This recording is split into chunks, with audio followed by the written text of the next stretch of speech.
Hello everyone, welcome to P Kalika math. आज की इस वीडियो में हम डिस्कस कर रहे हैं लीनियर अलजेब्रा पार्ट सी का क्वेश्चन। हालांकि इस क्वेश्चन का लेवल पार्ट बी के इक्विवेलेंट है, बट इन्होंने पार्ट सी में दिया। बहुत ही इजी क्वेश्चन है, बहुत कम टाइम में आप इसको सोल्व कर सकते हैं और यहाँ से आप बहुत इजीली 4.7 मार्क्स गेन कर सकते हैं। तो इसलिए आपको कोई भी क्वेश्चन आप चाहे पार्ट बी का या पार्ट सी का करें, जो भी आप अल्टरनेट मेथड जानते हैं हर मेथड से ट्राई करें, क्या पता कौन सा क्वेश्चन किस में आ जाए, क्योंकि बहुत ही इजी क्वेश्चन है और एक छोटा सा रिजल्ट यूज करके आप इसको डायरेक्टली सोल्व कर सकते हैं। तो चलिए हम लोग शुरू करते हैं इस क्वेश्चन को। इस क्वेश्चन में देख रहे होंगे आपको एक सिस्टम ऑफ इक्वेशन दिया हुआ है और बताना है कि के किस वैल्यू के लिए ये system of linear equation consistent होगा। तो हम सबसे पहले क्या करेंगे, एक रिजल्ट रिकॉल कर लेते हैं। रिजल्ट क्या है आपका, इस सिस्टम को कुछ ax इक्वल टू बी के फॉर्म में हम लोग लिख सकते हैं। ठीक है, इस सिस्टम की बात हम बात कर रहे हैं। तो एक रिजल्ट है कि ये सिस्टम कंसिस्टेंट कब होगा, अगर रैंक ऑफ ए जो है वो rank of augmented matrix A B के इक्वल हो जाए तो हम बोलेंगे ये सिस्टम कंसिस्टेंट होगा। एंड अगर ये इक्वल नहीं आता है तो हम बोलेंगे कि सिस्टम इनकंसिस्टेंट है। तो बस इसी के बेस पे हम अपना एक पूरा प्रॉब्लम सोल्व कर लेंगे। तो यहाँ पे ए एक्स इक्वल टू बी के फॉर्म में लिख रहे हैं, तो यहाँ पे ए हमारा क्या होगा, इसको चलिए मैट्रिक्स के फॉर्म में लिखते हैं।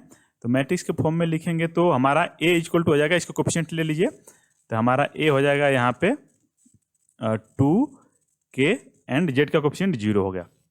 उसी तरह सेकंड रो में आएंगे तो एक्स का कोफिशिएंट k, y का कोफिशिएंट 2 एंड z का कोफिशिएंट अगेन 0।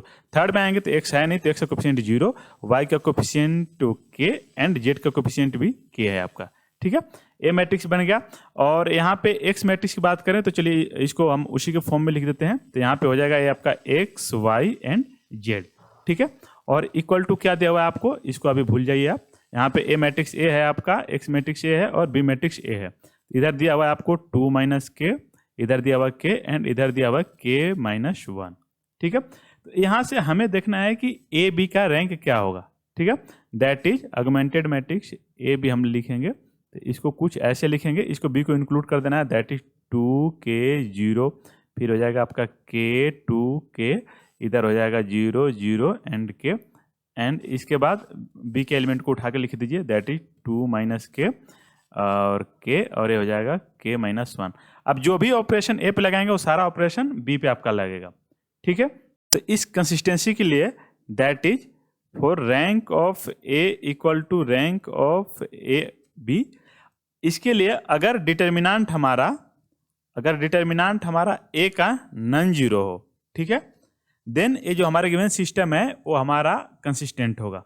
तो डिटर्मिनेंट ऑफ ए निकालना बहुत ईजी है। तो यहाँ पे ए मैट्रिक्स है, आप डिटर्मिनेंट निकाल के देखिए क्या रहा, और के किस वैल्यू के लिए डिटर्मिनेंट 0 हो रहा है उनको एक्सक्लूड कर दिएगा, जो बचेगा वो आपका आंसर हो जाएगा।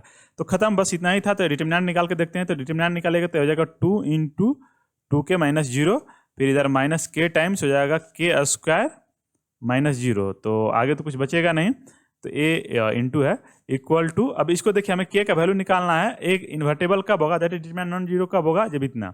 अब हमें इसको नॉट इक्वल टू 0 करके k का वैल्यू निकाल लेना है। इसको सिंप्लीफाई करिए तो आपका आ जाएगा 4k minus k cube not equal to 0। ठीक है, इसको थोड़ा सा और सिंप्लीफाई करेंगे तो हम k को कॉमन ले लेते हैं, 4 minus k square not equal to 0।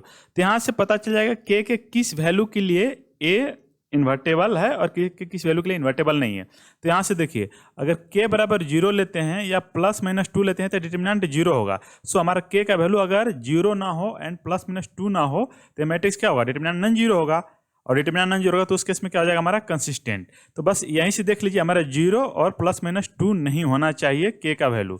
अब अपने ऑप्शन में हम देखते हैं कि हमें क्या क्या ऑप्शन दिया गया है। ठीक है, तो फर्स्ट ऑप्शन देखिए, फर्स्ट में कह रहा है कि आपका 1 होगा, सेकंड में कह रहा 2 होगा, थर्ड में कह रहा -1, फोर्थ में कह रहा -2। ठीक है, तो हमने क्या भी देखा था कि k का 0 और प्लस माइनस 2 पे डिटर्मिनेंट 0 आ रहा है, तो इन सबको हम एक्सक्लूड कर देंगे। तो यहाँ पे देखिए फोर्थ में -2 है और सेकंड में 2 है, तो ये दोनों ऑप्शन एक्सक्लूड हो गया। ठीक है, तो इस तरह अब आपका बचा 1 और -1, 1 और -1 आप अपने उस रिलेशन में रखेंगे। हमारा रिलेशन क्या था, k into 4 minus k square, तो इसमें आप 1 रखेंगे तो कभी भी 0 नहीं देगा। ठीक है, तो इसका मतलब आपका फर्स्ट एंड थर्ड ट्रू हो गया। फिर भी अगर आप चाहते हैं तो मैं आपको चेक करके दिखा देता हूं कि कैसे 2 पे आपका ए मैट्रिक्स कंसिस्टेंट नहीं होगा। ठीक है, उसी तरह आप -2 के लिए अपना एज होमवर्क कर लीजिएगा। तो मैं 2 को करके दिखाता हूं। मान लीजिए कि आपका k इक्वल टू 2 हो गया। ठीक है, k इक्वल टू 2 हो गया तो रैंक ऑफ ए क्या हो जाएगा आपका 2 हो जाएगा। कैसे, चलिए यहाँ पे देखते हैं। इस मैट्रिक्स में k इक्वल टू 2 रखिए, तो यहाँ पे आपका 2 हो जाएगा और यहाँ पे 2 हो जाएगा, यहाँ पे 2 हो जाएगा, यहाँ पे 2 हो जाएगा। दैट इज सारी एंट्री मैट्रिक्स की जो भी नॉन जीरो एंट्री है सारी 2 हो जाएगी। तो इसको मैं दिखाता हूँ। ये हो गया आपका 2 2 0, ये हो गया 2 2 0, ये हो गया 0 2 2।